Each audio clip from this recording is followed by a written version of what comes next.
Wouldn't your life be easier if you didn't have to deal with, well, anyone? They always say it's you versus you, but you know that it's really them who keeps you stuck. Whether it's your in laws, your partner, your boss, HR, the customers, your business partner, there's so many other people in your life that if you could just sort them out, then you'd finally be cruising on easy street, right? Welcome to Change Made Easy. Change is hard, we make it easy. My name is Paul Levitin, and I am a certified behavior change specialist and coach, and I've been working in the field of behavior change for over a decade. My goal is to help you understand the science and master the art of change. Because when change is easy, improving your health, wealth, relationships, and leading a happy, fulfilling life becomes automatic. Today, my guest is Kristine Scott. Kristine is a conflict resolution coach, but she didn't start out that way. Kristine started her career working in group homes and running meal programs for the unhoused in her home city of Seattle. It was only then that she realized that she had to become a master at conflict resolution so that she could navigate the tricky, sometimes even potentially dangerous interactions that she was a part of on a daily basis.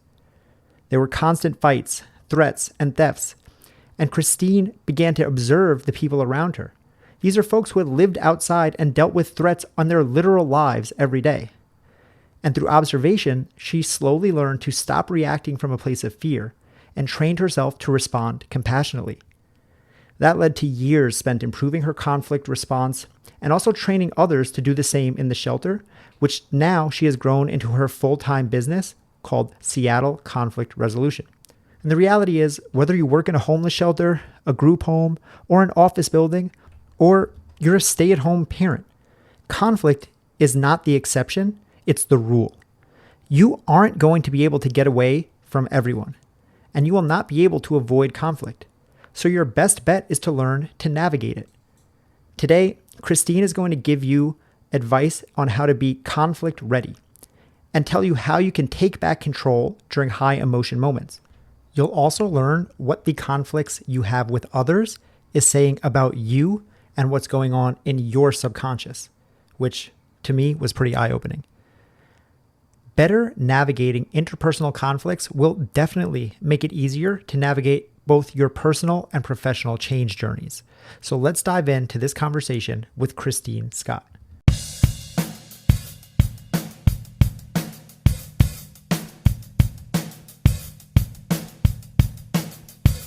So Kristine, explain for me and for listeners how you went from running a meal program to becoming interested and learning about conflict resolution and how those things are related. Oh, thank you. Great question, Paul. So I started off in social services just because I wanted to help people, and I kind of had a need to be needed, which is not a really good way to start. But conflict would come up as I'm running this meal program or later group homes and shelters, and I was terrible at it. Absolutely awful. I would avoid conflict or I'd get way too aggressive with it, and I didn't know how to get in between those two extremes. And fortunately, I kind of had to. And many of the nonprofits that I was associated with, I was it. I was the only program staff, so I had to figure it out. And fortunately, at the time, I was working with young people who lived on the streets, and they had a lot more experience with conflict than I did because their lives depended on it. So they became my greatest teachers and my unwitting guinea pigs as I advanced my skills. Yeah, it's very interesting and makes a lot of sense. Group homes, social services, these are places where emotions can run high and where Mhm. conflict can pop up for a variety of different reasons. So, what are some of the tools that you teach or that we can use to de escalate ourselves when we Mhm. start to feel negative emotions taking over? Mhm. There's like three different ways I can go with that question. One are like, what are the things you need to have in your own life so that you're conflict ready? right? And then the other is, in the moment, what can you do so you don't get all whacked and do that too big, too small thing that I was talking about, right? And then the third level is like, how do you even define conflict and what resolution looks like? So with your permission, I'll just jump into that very first thing about what needs to be in your life, right? And what I encourage people to do is look at conflict as like a flashing light that something is not working either in this relationship or in this system. And or I have an unhealed wound that is like saying, hey, I need some attention over here. For example, I was raised in a house where anger could be used in a way that hurt other people. So as you can imagine, here I am running a meal program. Somebody's really angry and much physically larger than me, perhaps male. Wow, I'm going to have some unhealed stuff from my childhood that's going to tell me there's no way I can handle this conflict. Somebody's going to get hurt, right? So conflict is just that little voice of saying whatever you haven't taken care of in your own self is going to feel extra, extra scary, which is why so many of us hate conflict and want to avoid it, because we're all walking around with these unhealed wounds, right? So like on your own personal self level, a lot of what I teach is like identifying those wounds, those places that feel extra scary, getting support, and then coming back to look at the conflict itself more objectively, right? And then as far as managing our own physical reaction to conflict and all of that biology that's screaming because our lizard brain has triggered all of this adrenaline and this cortisol, right? We know what that feels like. That sympathetic nervous system hijack is called fight, flight, freeze, and now fawn. Like we can go in these different places and literally be on a level of autopilot that we don't even cognitively understand because our prefrontal cortex is not running the show. And we can rationalize it later, but at the time, we're essentially acting out of our mammal impulses. And which is why I was way too big, way too small. I was doing stuff that my mammal wanted me to do without realizing neither of these things is going to work.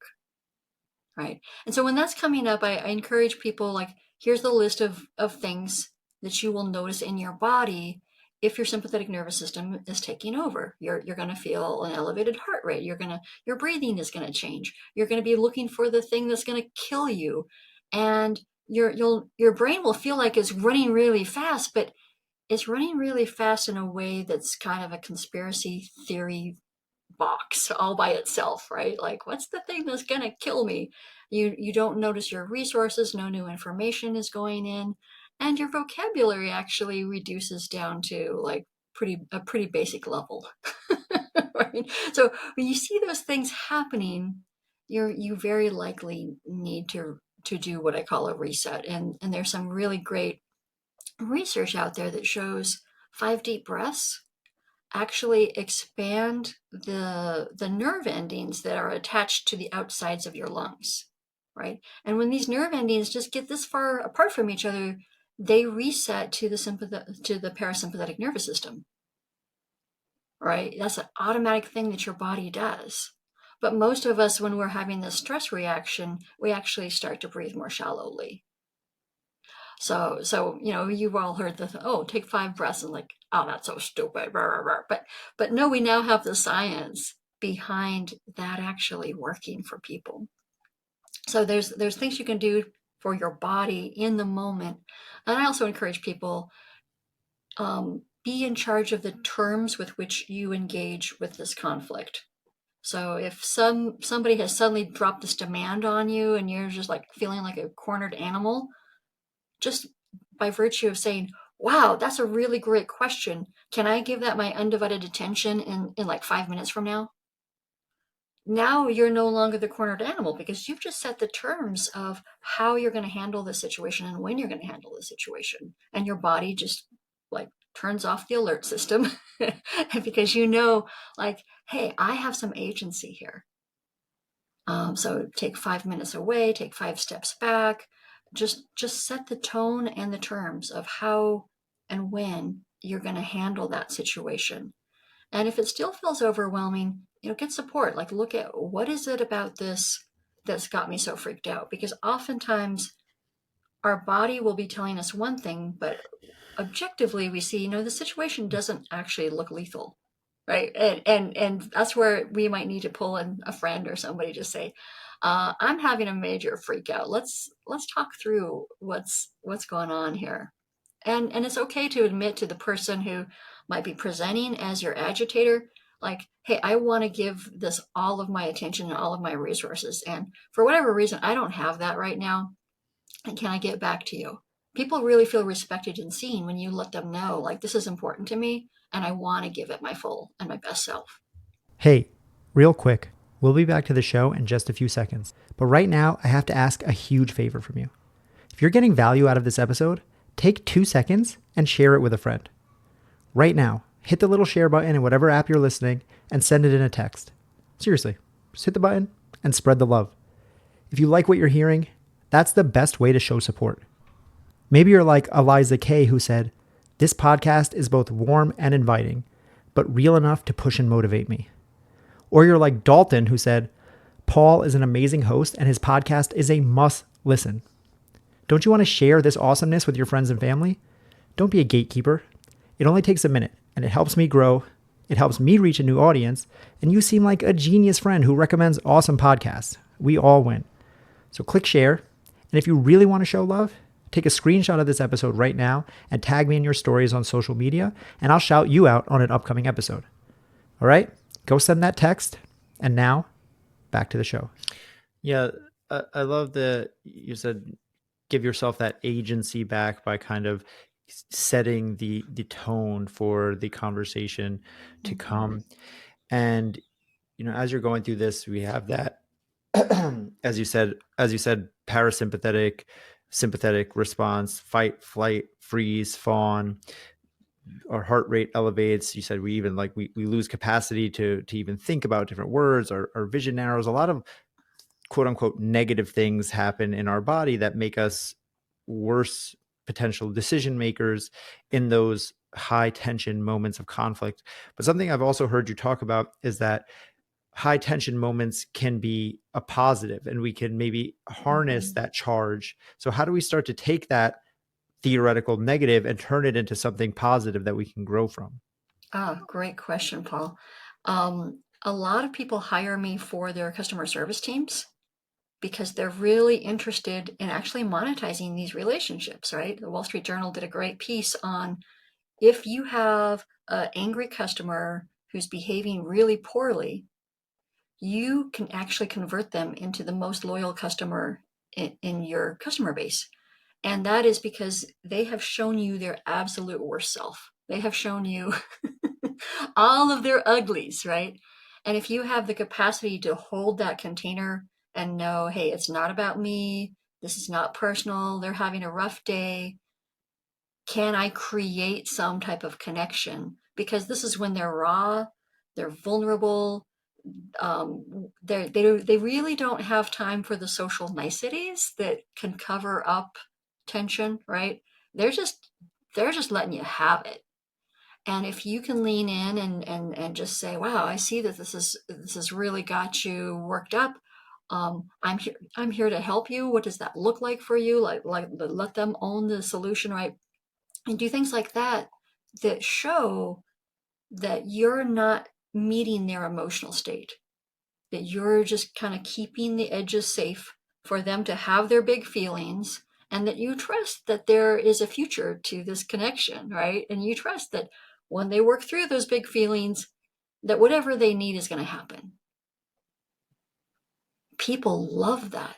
We're all hungry for that. We came out of lockdown with so much anxiety, so much addiction, so much problems socializing with others, that for somebody to kind of be the bigger person, the more resilient, emotionally stable person in that exchange, gives them a level of being seen and building trust in your direction that's really powerful. And it doesn't take long. A lot of people is like, well, I don't have the resource to have somebody scream at me for 10 minutes. The truth is, intense emotion rarely last longer than 25 seconds. Like the real big, like off pouring of big emotions, right? Like we just don't have it in our bodies to have emotions longer than that. If people go on longer than that, that's usually grandstanding, which we can handle in a very similar way. But we just have to remember, like, actually, we do have the capacity, and we can choose moment for moment how much capacity we have, because there's always an exit plan. We always have the capacity to say, you know what, I might not be the right person to help you. Let me go find somebody who is, right? We, as long as we always have that exit plan, we can give this person our attention and hopefully some direction towards what is it that you need right now. Such an interesting point that you brought up there about, using the customer service example of someone calls in and they're irate and they're mad, and that person having the opportunity to become your best customer because, as you said, they're showing you their lowest low. And my thought is that you're so right. No one wants to show up to other people like that. No one wants to be the person yelling or screaming or cursing at someone or just being rude. We've all been raised not to do this. We all know that it's not a good look. We all see other people doing that and go, I would never do that. We see the parent yelling at their kids in the grocery store or something like that, and you go, oh my gosh. And then you're a parent with kids and you go, oh, okay, now I understand why people are doing that. So there's a level of understanding. But I like the way that you flip that, because now you go, if you can meet that person there, you have the opportunity to show up for them so powerfully and make an ally out of an enemy. So in a business world, this is how you create raving fans and customers, because you solve that person's problem that had them calling up and going off on you over the phone. And now you're the solution to this huge problem. But also in our personal lives, in your professional lives with your boss or anything like that, if you can look at it as like, if someone is being short with me, angry with you, whatever, it's like, it's more telling about them than it is about me. And understanding that, I think, is a big step in the right direction, but it also brings up its own challenge, because you mentioned that a lot of this is based on emotion, and emotions run very hot, and in order to not get sucked up into someone else's emotion, we have to have control over our own emotions. So how do we start to make sure that, again, we don't get sucked into this whirlwind where someone else is, they might run out of steam in 25 seconds, but they trigger me and now I trigger them back, and now we're in this negative spiral. You're so right. I've seen and been a part of that tango many times, especially with my teenage daughter. Imagine that. One thing I tell people is focus on the unmet need. So, for example, when my teenage daughter is really upset that I've set this really harsh boundary with her, I could focus on, like, yeah, I know you don't want to do that right now, but underneath those surface level needs, we all have these deeper level needs. And the first one, obviously, on Maslow's hierarchy is safety, right? We need to feel like we're safe. And what we do with our bodies actually communicates safety. If I have that conversation with my daughter with my shoulders squared and blocking her access to the exit door, I'm actually communicating that your safety is at risk. So at the very most basic level, we need to use our bodies, our tone, our faces to be neutral and non-confrontational so that everybody feels safe. And then the next set of needs above that are usually lower than the thing that they're arguing or railing about, and that is validation and belonging. If we can offer somebody validation, like, wow, yeah, I'd feel that too if somebody just out of nowhere told me I had to, like, clean my room. I could see how this is kind of shocking for you right now, right? Yeah, that's a very normal response. I would totally feel that if this felt like it was totally out of the blue. Okay. So now I've validated the energy of that concern. And we can move from there because she feels seen. She feels like I understand why this request just feels so sudden.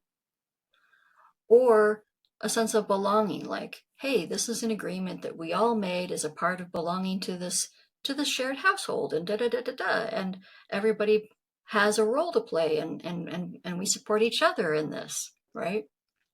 And so whether you focus on validation or belonging, typically those things will allow that upset person to feel like, yeah, I have a path forward where I am not being threatened here.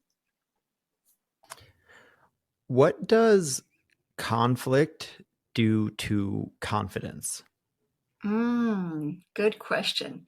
Well, as you know, everything that feels unresolved or unfair lives in our brain. We have a long, long list running in the back of our brain about the time that my boss did this and I had to do that, or the time that somebody, whatever, whatever, right? And so we've often filed unresolved conflict as a failing on ourselves or a failing around status or power or rank. And I use those three words differently as far as, like, we often assume that we don't have enough power. So, for example, when I had to ask somebody to leave teen feed because he was too old to be there, I walked into that conflict with the myth that there was, number one, going to be only one winner in this confrontation, which isn't true, right? So we talked about, let's redefine conflict, right? I believe there's only going to be one winner. I believe that I was terrible at conflict because I was always, way too big, way too aggressive, or way too diminutive. So I believed I was terrible about conflict. That was my second myth. And the other myth I had is, like, because he's male, I don't have the power I need to get him to comply with this age limit, right? So I was running into this conflict with these three myths operating. So in this situation, I asked another guest to stand behind me because he was a well-muscled male, right? Who was young enough to be there, but big enough to stand behind me as I asked this other guy to leave.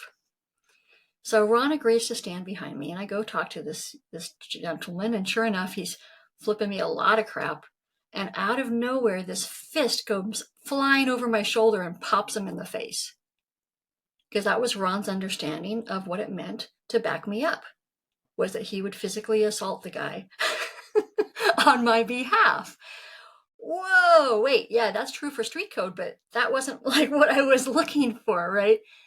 And so those three myths did not serve me. The gentleman who was too old to be there did not get any information about where he could go for food, right? So his unmet need for food just landed him a physical assault. What he learned is that he could come to teen feed if he had strong enough people, because I now have a bouncer there, right? And what I learned after I untangled that whole thing is that I actually had a lot more power than I was claiming, that I let my conditioning as a woman tell me I didn't, right? So I've redefined power since then, and now I define power as when we've healed our wounds enough to make them work for us, as opposed to going, oh no, I'm a woman, I can't do that, right? So I just had to flip that sucker on its head. And that doesn't mean my conditioning, it just is no longer there. I've been socialized as female, but it does mean that I have more awareness that, well, that's all about rank. We have this rating system that we use in our country, that this race is better than that race, and that this level of wealth is better than that level of not wealth, right? Like, we have all of these things that we confuse as power, when really it's just the social hierarchy that we've all inherited, that isn't serving anybody. And so I really encourage people, like, look at the difference between that and your actual power, right? And that's really been a game changer for me in undoing that myth. And then the myth of only one winner. Conflict's not resolved until both people feel it's resolved. And once you look at that analysis, like, oh, if my goal is for both people to feel resolved, and that there's not just one winner, because that's what feels unresolved about conflict. That's why we hate conflict so much, is that we feel like there's only one winner. And they did a study of people in the workplaces, like, oh, you put off that difficult conversation. And here's some interesting data about it. 80% of workers are avoiding one difficult conversation at work. And when they do finally, after much delay, tackle these terrible conversations, it's 6 months to 2 years later. And then when they polled these people, well, so after the difficult conversation, do you feel like things were resolved? 76% said yes if they were having a difficult conversation with somebody that reported to them. So in other words, when I have my status as your boss and I say, hey, Paul, I think you should blah, blah, blah, blah, and I really don't like it when you blah, blah, blah, blah, 76% of us are later going, yeah, that went really great with Paul, right? But when the conversation is with somebody you report to, guess what the results were? 46%, right? So again, it's that confusion about we take these things of social hierarchy and we assume, that conflict just, it sucks. I'm not good at it. It's never going to get resolved to my satisfaction. Yeah, thinking things in win-win rather than I have to win and they have to lose, or if they win, that means I lose, is a big paradigm shift that I think can help a lot of people. And as you're going through that, it's interesting because you had the, now in hindsight, opportunity, benefit of going through all this in your work, in your social work. I'm sure at times it didn't feel like that when it was happening, but now it's like, okay, I had to go through this. I was forced into this arena and was forced to put in the reps. We know that repetition and practice builds growth, and you learn how to handle conflict through handling conflicts over and over and over and over. And because you've done it so many times, you have that skill. But how do we start to hone that skill when the only time we are getting into conflicts is seldom and far and few between, and we're trying to avoid it at the same time? So how do you actually start to put in the reps so that you can become better at this? Yeah, I really encourage people, take a look at whatever difficult conversations you're delaying or putting off or sidestepping. A lot of us would rather not invite a friend over than set a clear boundary around, hey, I really need this visit to only last an hour, right? Like we'll just not invite them over anymore. That's so much easier than worrying about them overstaying, right? So I encourage people, first look at places that you could set and communicate a clear boundary so that this relationship can grow. Because conflict is just a sign that this relationship is ready to go to the next level and that you're going to have to do something maybe uncomfortable to get it there, right? So when people start looking at it that way, they realize, wow, I have quite a list of deferred conversations in my life, places that I could set good boundaries. And if they are struggling to identify those, I always say, think about the last time you felt somebody stepping on your toes, the last time you felt unseen, not valued, that you didn't belong. And those are probably places that your boundaries are being underutilized. And again, an opportunity for that conversation. And then once they have that list of people or conversations that they need to have, I say, which of these feels like it's the easiest one? Start there. Get clear. What's my goal? If I really want to move this relationship forward, and I really want to bring this person in closer, what would that look like? And then when you communicate your request or your boundary within that envelope, people are like, hell yeah, right? Because you're basically inviting them into a closer connection. And for you, this looks like you're going to have to put up with my weirdness around our visit not being longer than an hour. That's just, that's just my Eurocentric calendaring thing. I'm sorry. And that is impacting you, right? You make the boundary about what you need, not about them being wrong. And once people see that in like these small victories with these easier conversations, they start getting more ready to handle it with the other things. You're right, because our capacity to do this is practice. It just takes repetition. And it's like public speaking. The more you do it, the easier it gets. And the better you get at it, your relationships actually improve, right? Because you're going into every conversation with this life vest called boundaries, right? You now know that you can handle it if things don't go the way you want it to go. That last part, I think, is something I'd like you to expand on a little bit, because my natural question as you're talking about this, and what I would think listeners question as well, is this might be my ego talking, but I go, yeah, but what about when it's not me, it's them, right? I Oh, can yeah. practice conflict resolution as much as I want, but it's my mom, it's my boss, it's my daughter, it's my Mm-hmm. son, it's whoever, that Mm-hmm. they're the issue. So how do we start to, if, as you use the analogy of a tango before, it takes two to tango, what Mm-hmm. happens when it's the other person who is the issue and I'm an angel? Oh, yeah, totally. So many times I've been totally right and my daughter totally wrong, right? Um, and so if I'm to take my own advice, what I do is I look at the places that my emotions get big. What are the conversations? What are the conflicts I've had with her that I feel like I'm losing my cool? Well, that I feel like I'm not showing up as the most resourced and capable person in the conversation. And if I can be honest about that and journal and process that, then I know, like, okay, where do I need to set that self-protection boundary, that life vest? Because we'll always have somebody. We'll always have that one person, that one relative that we're just like, oh. And it's just this beautiful opportunity. And there are some relationships that I frankly predict will never get closer or stronger. But that doesn't stop me from being an invitation. That doesn't stop me from attempting to say to that person, hey, this is a thing that I would really like.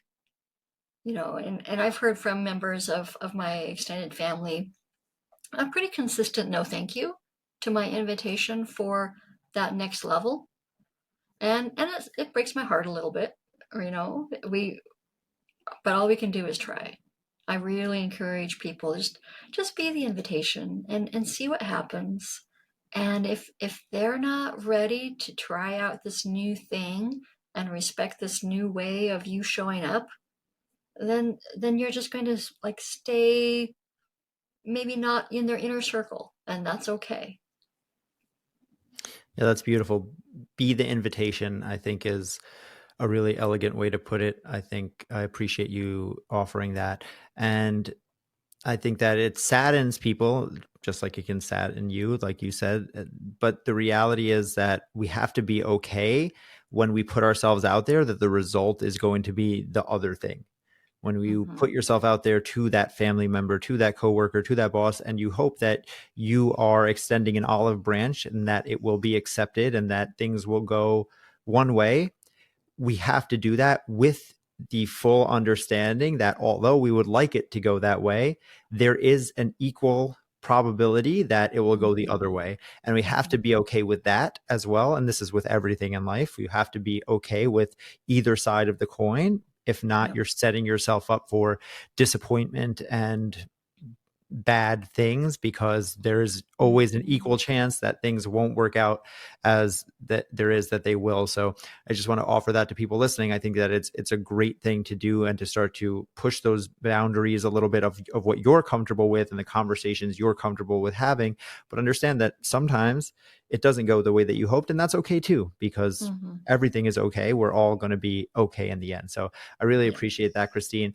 the last question that I have for you is the same question that I ask every guest, which is, if you had one action step to leave listeners with right Mm-hmm. now, today, it can be about conflict resolution, it can be about literally anything. As soon as this episode ends, as soon as they take their headphones off to start living a happier, healthier life, what would Mm-hmm. it be? It would be to look at those difficult conversations that they have delayed and just list them out. And next to the ones that seem a little bit easier, write why would I like this relationship to shift? Right? What would it look like?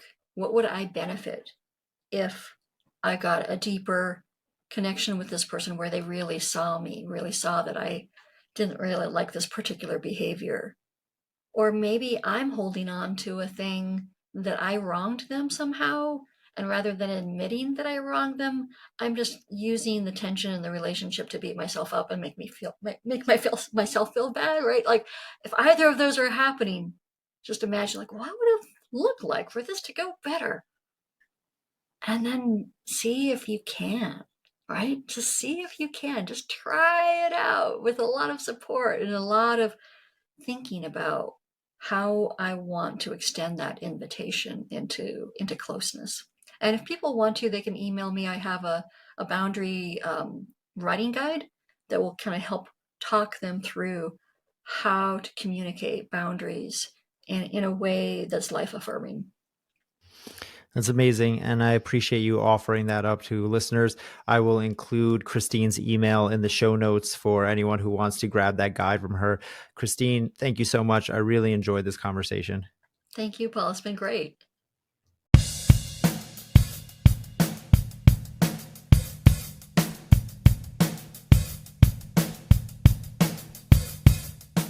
Before you go, I have one favor to ask. If you got value from this episode, then take a moment and leave a rating and review in the podcast app you're listening on. If you like what you hear and you want me to continue creating more episodes, getting more awesome guests so that you can learn and make your change journey easier, then this is the best way that you can show support. You can leave an awesome review like Eliza K, who said, "This podcast is both warm and inviting, but real enough to push and motivate me." Thank you, Eliza.